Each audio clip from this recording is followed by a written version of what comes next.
So the first exercise I want you to get started with is a dead bug progression. So you want to start with yourself lying on the floor. Take your index fingers, find the bony part of your pelvis, stick your finger in deep, and feel like you're activating like the deeper core muscles. That's the first challenge. So once those are on, you can take your legs in the air and arms in the air.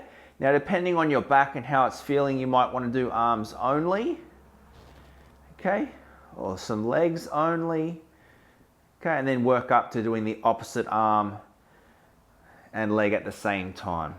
Now, while you're doing the exercise, the goal is to maintain activation through the core area and do one of those variations for 45 to 60 seconds. Now, the second exercise I want you to do is a side plank progression. Now, I always start people on their knees. Okay, so to start with, you can see I'm holding my body up from knee. The shoulder is off the ground. I'm supporting myself, and then I'm gently pushing my hips back down to the floor. Now, we're ultimately increasing the duration that we're able to hold the position.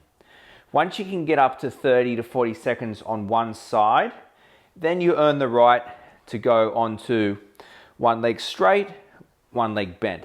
So you can see my bottom leg is now straight. That's the next progression. Once you can get to 30 seconds, the next progression is to have both legs out straight and hold your body up.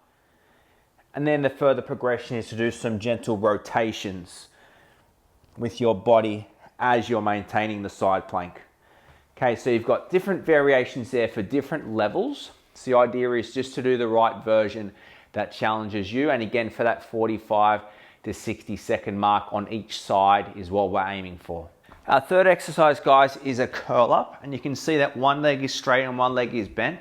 What that does is it stops my pelvis and my lower back from moving. So now I can go ahead and support my head and crunch up, squeeze through the abs, keep feeling like you're looking at the ceiling to keep your head straight or to stop your chin tucking, and then back down again. When you come down, you can still keep some activation on so you don't get a complete rest at the bottom of each rep.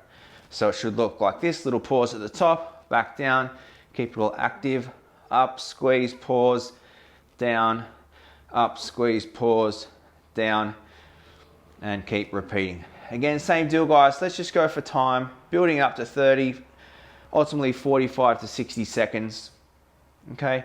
And then we can tie them all together. It's not too necessary to change legs, but you can if you'd like, just to balance it out a little bit.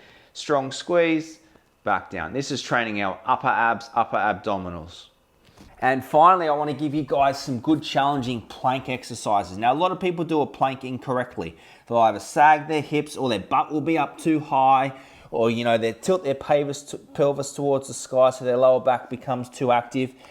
But the goal is to tuck your pelvis under, squeeze your glutes, draw in the tummy, push your arms into the floor and hold a nice, strong, aligned position. Now, if your hips are slightly high, that's fine, because ultimately we're drawing in our tummy, drawing in our ribs, activating through our deeper core muscles and maintaining that strong activation while you're in the plank.